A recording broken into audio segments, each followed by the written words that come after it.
I'm about to just spend a couple hours flipping through the pages of a first edition of Paradise Lost and a couple of 17th century cookbooks. This is my dream day.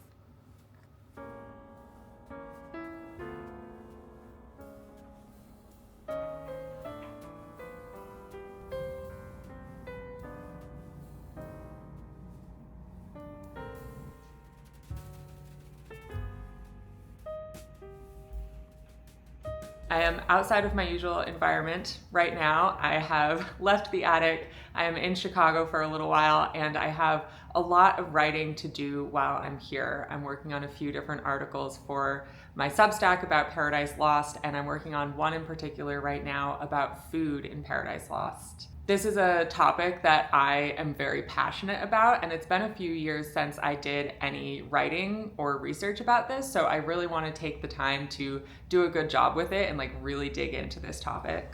I want to really focus in and just settle in for a good, long, concentrated work block, and you just really can't beat a library for that kind of studious academic environment, so I'm going to head over to the Newberry Library today and get some work done. The Newberry is a private library, but it's open to the public for free. All you have to do is create a membership with them, and I did that last time I was here. I made a little membership card for myself, so now I can just show up, go to the reading rooms, and settle in for some work. I'm in the research and outlining stage of writing right now, so I have a bunch of articles and books downloaded. I have some rough notes sketched out for myself of the things I want to talk about in my articles. I have my copy of Paradise Lost, of course, and all that remains to do is just sit down and focus for a few hours and see what happens.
I'm heading back to the Newberry for some very exciting purposes. My time there the other day was really productive. I spent a little bit of time wrapping up an article I'd been working on about the ecology of Eden, and then a lot of time reviewing some articles and doing some note-taking and outlining for this other article I'm working on, which, as I mentioned, is about food in Paradise Lost. The whole story of Paradise Lost hinges on the moment of original sin in which Eve eats the forbidden fruit. So eating and food has this kind of obvious importance in that moment in the story, but that moment of the story happens in Paradise Lost in book 9. So there's a lot of story that happens before you get to that point, a lot of story that just digs into all the different character motivations, the dynamics between these different players in the story, God, Satan, Eve, Adam, and that fleshes out the world of this prelapsarian universe in really interesting ways. And one of the really cool food moments that happens before the eating of the forbidden fruit happens in book 5 of Paradise Lost, when the archangel Raphael comes down from heaven and shares a meal with Eve and Adam in paradise, in the Garden of Eden. This moment in book 5 is very special to me because truly this one scene changed the trajectory of my academic career, because when I read that scene in grad school, the first time I had worked with the text in grad school, my first year of my master's degree, I had an interest in food studies in literature, and in researching this scene and digging into what it meant to see these different characters joined together for a meal and all the different implications that that might have had in 17th century England, my research for that brought me to the subject of hospitality and to all this scholarship that people did with hospitality, and I just became completely obsessed with that and ended up writing my dissertation on it. So that moment in book 5 of Paradise Lost, when Eve creates a meal and acts as a hostess, was really, she was my first hostess. She was my kind of initiation into the study of hospitality, and so it's very special to me. One of the cool types of scholarship that people do around Paradise Lost in connection with food and hospitality that I read when I was first researching this many years ago during my master's, and that I was just brushing up on the other day in the Newberry, involves putting Eve, Milton's Eve, in conversation with women's domestic labor in early modern England, and specifically with domestic guidebooks that were published prior to or contemporaneous with Paradise Lost, kind of reading into the domestic work, the food production work that Eve is doing in book 5, and holding that up next to some of the texts connected to this at the time that were prescriptive texts meant for women to read and learn recipes from, learn domestic work tricks from, learn household management skills from. A couple of big names in 17th century English domestic guidebook writing are Gervase Markham, who was active in the 1610s, and Hannah Woolley, who was active around the 1670s and who is one of my dream dinner party invites. I love her. This is Carson from the future. I got too excited about books and I forgot to hit record at the part where I say, as I was sitting in the Newberry reviewing my scholarship about this stuff and thinking about these domestic guidebooks by Gervase Markham and Hannah Woolley, it occurred to me that I was sitting there in a research institute at a library with a pretty impressive collection, and I thought, what if the Newberry has in their collection copies of a Gervase Markham or a Hannah Woolley book? And so I checked, and they do, and I was able to request not only 2 domestic guidebooks from the 17th century, but also a 1667 edition of Paradise Lost, which is the first edition of Paradise Lost ever published. It kind of felt too good to be true at the time, but sitting here in the future, I can tell you it was in fact not too good to be true, and they did bring me those books. Now, back to Carson from the past, who was very excited to go get her hands on those books. It's possible that I'm misunderstanding something. It's possible that when I show up and give them my card, they're just gonna bring me facsimile copies of these texts, or they're going to bring me the first edition Paradise Lost under a piece of glass. That's fine. It's not like I need to get my hands on these texts in order to do the writing and research that I'm working on right now. It's just that these texts are there, they have them in the library, and for no money and no hassle, I get to just request them. Worst case scenario, I spend another productive few hours working at the Newberry. Best case scenario, I show up, I give them my membership card, they bring me a first edition copy of Paradise Lost and 2 17th century guidebooks that I wrote about in my dissertation, and I get to spend some time flipping through them and just, holding the objects in my hand, touching the pages, looking to see if there are any margin markings in the cookbooks from previous owners, or just looking through this copy of Paradise Lost. The first edition of Paradise Lost was published in 10 books rather than 12. I've never actually looked at one that has that division, so I don't even know where the breaks are between the books in a first edition copy, and I might get to find out. When I got to the Newberry, I headed up to the special collections room on the fourth floor and just did a little bit of writing and note taking while I waited at my table for them to bring me the books I'd requested. And then they brought me the books. They brought me these 3 glorious 17th century books. A Gentlewoman's Companion, attributed to Hannah Woolley, and Gervase Markham's The English Housewife, both published in 1675, at least the editions that I was working with here. And of course, my 1667 first edition, Paradise Lost. I was so delighted just to hold this edition of Paradise Lost in my hands and to see this book that I love so much in the physical form it had when it first entered into the world. I would have been very happy just to spend 2 hours flipping through this book and just reading Paradise Lost in its first edition, but I was also looking for annotations, for hints of what stood out to earlier readers, and I was in luck with this one because this copy of Paradise Lost was pretty heavily marked up by a previous owner. Somebody who owned this previously had colored in some of the illuminated letters that are at the beginning of each book and had tallied up the line numbers of all the books at the end. When you read Paradise Lost today, you will find an argument at the beginning of each of the 12 books that is just an explanation of what is going to happen in the book to come, but in the first edition, which had, as I said, only 10 books, there were also no arguments included. So somebody who owned this went in and hand wrote in all the arguments for each book where there was room for it. And you can see he kind of had to fight to make room in some of these pages. Shout out to this person's penmanship, also absolutely beautiful. There are also several manicules included in the margins of these, the little pointing fingers that are added to emphasize a particular section, and somebody had marked along the margin the point in book 5 when Raphael comes over for a meal in Eden, which was fun to see because, of course, that scene is what I'm focusing on right now. I spent about an hour just reading and flipping through Paradise Lost, and then I put it to the side and turned to my copy of The Gentlewoman's Companion, which I mentioned is attributed to Hannah Woolley. This is an interesting one because it may not have actually been written by her. It might have been just a cash grab from her publisher that slapped her name on it for name recognition and sales. And that would mean that Hannah herself might not have written the introduction, which I am very fond of because this introduction argues that women need education, even though in these days a woman is considered educated enough if she can tell the difference between her husband's bed and somebody else's bed. I did not read this cover to cover, but I looked at every single page of this book because I was looking to see if there were any annotations, which would be especially interesting in a recipe book.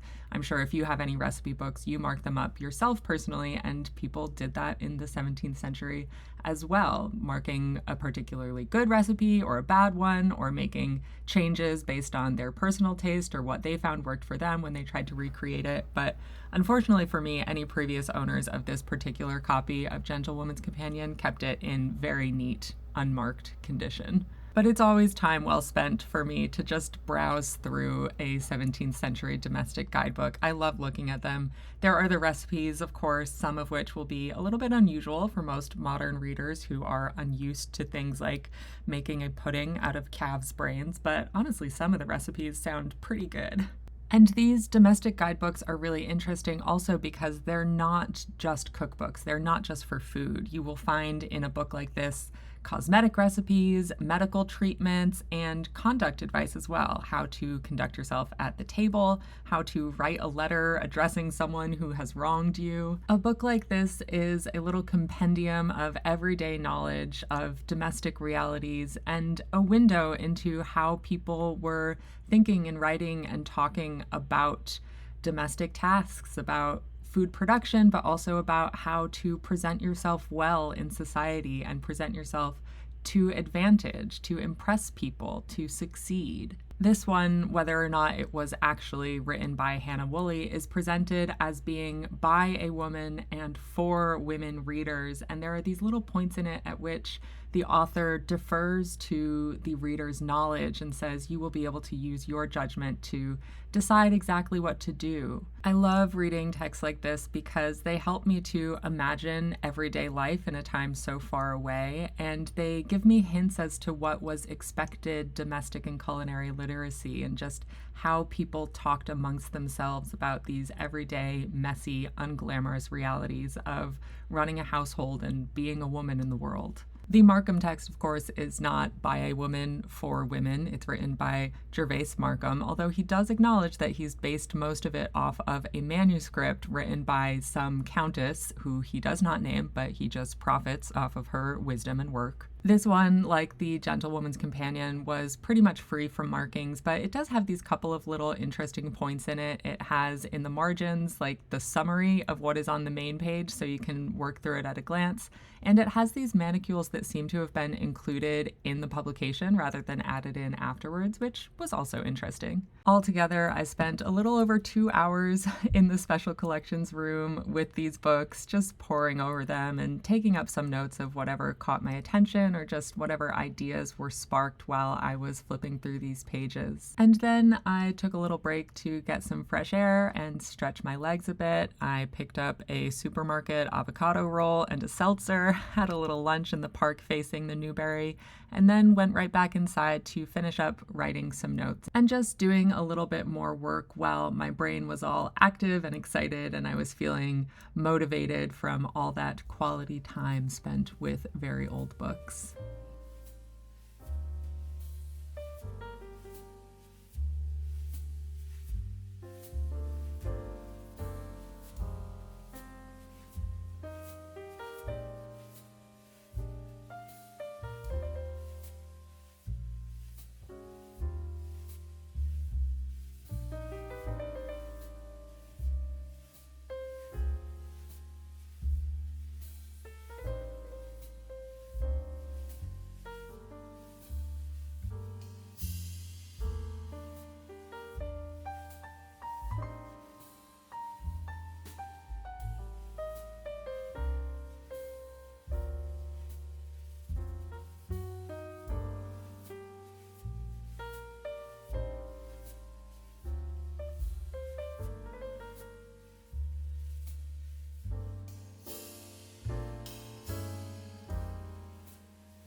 Spending that time in the Newberry with those books was very just like exciting and kind of refreshing. I wouldn't say that I exactly learned anything new, but it felt like it gave me like a fresh burst of enthusiasm to be holding these books and just working with them.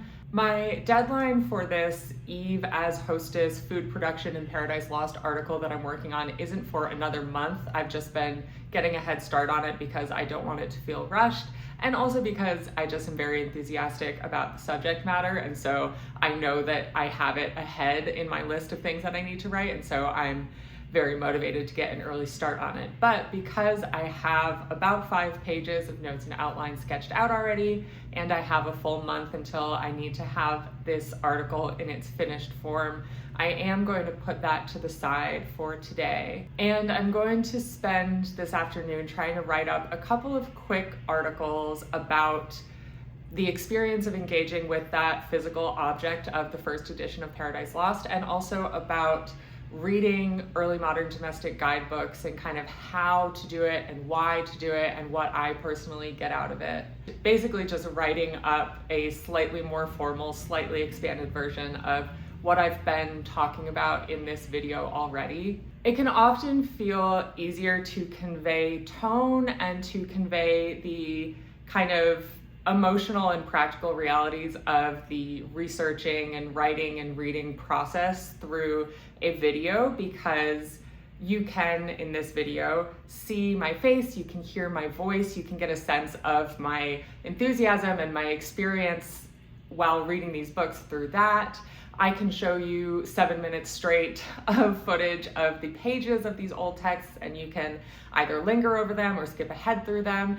And the kind of convention of the medium is more permissive of a chatty tone, of me sometimes, messing up my words or forgetting to hit record because I got too excited. And trying to put this same kind of subject matter, this same content, this same background and research and narration into a written form can be more challenging, because I do have to be more precise with my words, and the words on their own need to convey the tone. It can be a little bit more challenging to simultaneously express enthusiasm and convey information. Not that I need to be like bubbly and enthusiastic in my writing, but I do want my excitement to come across when I'm talking about these things. I don't want it to just be a dry scholarly discussion of a text or a subject. But even though talking about these kinds of things in writing form rather than in video form can be a bit more challenging, it can also be very satisfying, because I'm able to go a little deeper, take my time. I'm able to get a little bit more dense with my scholarship and my references. I can provide links to other resources. I can take my tangents and put them into footnotes. So that's what I'm going to try to do today. I'm going to try to take all these scattered thoughts and enthusiastic feelings and distill them down into something written that will be hopefully legible and interesting to other people as well. And writing, of course, is also a really helpful way for me to process my own thoughts about something. So after spending all that time with that copy of Paradise Lost and with those cookbooks, I can focus in today and try to organize all of these reactions and curiosities and emotional responses and get it all down in writing. And ultimately, I think that this will help with that Eve as hostess and food production article, because all of these things are connected. And spending this time today writing kind of around the outside edges of that topic will help me have clarity and a little bit more organization when I do sit down to keep working on that article that is due a month from now. Much as I do really love the Newberry and loved my time working there, I'm going to switch things up a little bit today, and I'm going to head over to the main branch of the Chicago Public Library to do my work. Hopefully it's not too busy. Hopefully it's a good work environment. We're going to find out.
Stranger danger.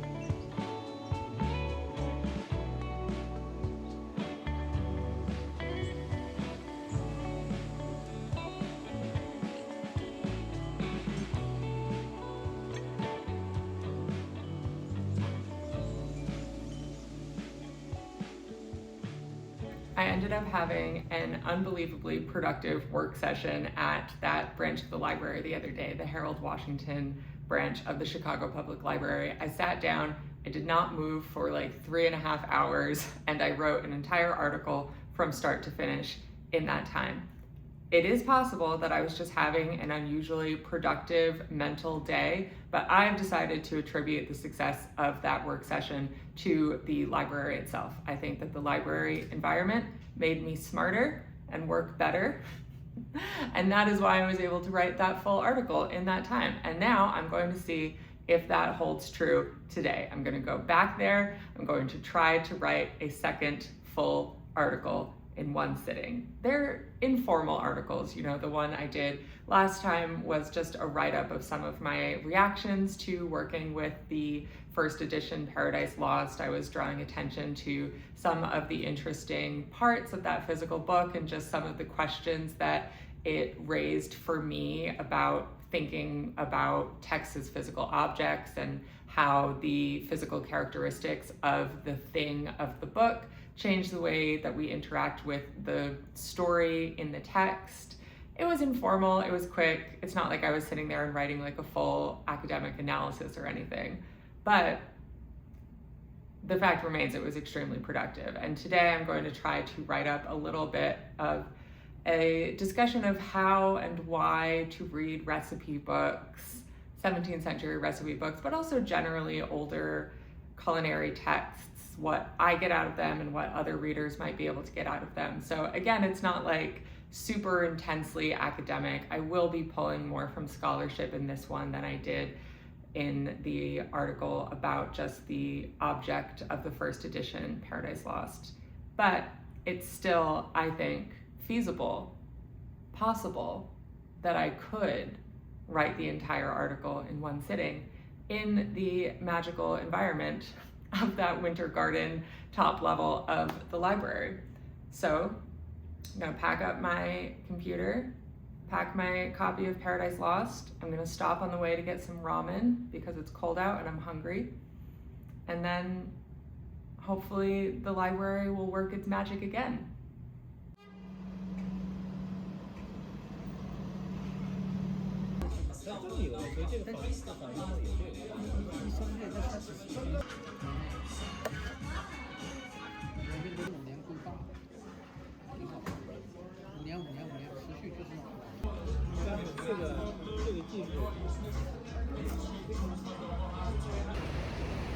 Thank God for ramen.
I'm heading back for one last work session at the Newberry, and I have officially reached the kill your darlings stage of the writing process. So it is time to sit down and take all of these scrambled pages of notes about all the things that I personally love about recipe books and all these little, ooh, this recipe is cool, and have you ever considered reading a recipe text in this way? Pare it down, only keep what I need. I am sitting my ass down in that library, and I'm not standing up until there is a 90% complete draft of this article. I just get too excited sometimes, and I know that sounds like me saying my biggest flaws are that I care too much and I work too hard, but it really can get in my own way because I just like to follow every tangent and thought and enthuse at other people about the literary things that I like, as evidenced by my recent 1 hour and 45 minute long Mad Woman video. But in this case, I am not trying to do all that. I'm just trying to give a concise, informational, and fun for me, hopefully fun for other people, overview of why and how to read 17th century recipe books. That is something that I can do. I just need to make some choices about what stays and what goes and execute on those choices. The Newberry closes at 4. Very close by to the Newberry, there is a little cocktail bar I love called the Sparrow that opens at 4. And so the plan is to sit my ass down and not move until close. And then if I have gotten done what needs to get done, I get a treat at the Sparrow as a reward.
A couple hours at the Newberry and a couple beverages at the cocktail bar ended up being just what I needed to wrap that article up.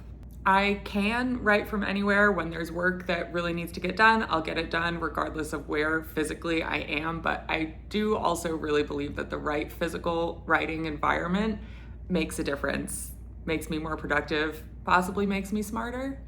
A cafe or occasionally a bar with just the right amount of ambient noise can work, but a library is just always going to do it. It's always going to be the best. I like to sit there and imagine myself to be porous, and I am just soaking up all of the wisdom, all of the bookishness that surrounds me. And in this case, writing in the library space of the Newberry specifically did make like a tangible impact on my writing, not just a vibes-based impact, because it was only because I was sitting in that room in that research library that I was thinking about their collections and wondering whether they had these books, and only because I decided to go there to work that I ended up requesting those 17th century texts to hold in my hands and flip through. And doing that, requesting those books, sitting with them, reading them, working with them, for one thing, gave me 2 fresh articles to write, an article just about the first edition Paradise Lost and the one about early modern recipes, which are both up. They're published and public now, so if you wanted to read them, you could. But it gave me a boost of motivation too. I'm about 6 months into this year-long project of reading Paradise Lost and writing a minimum of 3 articles every month about Paradise Lost. And I'm not like sick of it. I'm not bored. It's not feeling like a chore. I don't think that it will another 6 months from now. Honestly, I feel like I could just write about Paradise Lost forever and not get bored of it. But still, it was refreshing and kind of reinvigorating to hold that first edition in my hand. And just that experience of holding these books and looking at them and connecting with them. It took the work kind of out of my head, out of the laptop, and made it tangible, made it present, made it something external that I could connect with more, I guess. And now I can go back home, go back to my regularly scheduled work, but just with a little extra boost, a little extra pep in my step. The library's good working environment for me. Chicago, possibly also a good working environment for me. I think I'm smart in Chicago. Yeah.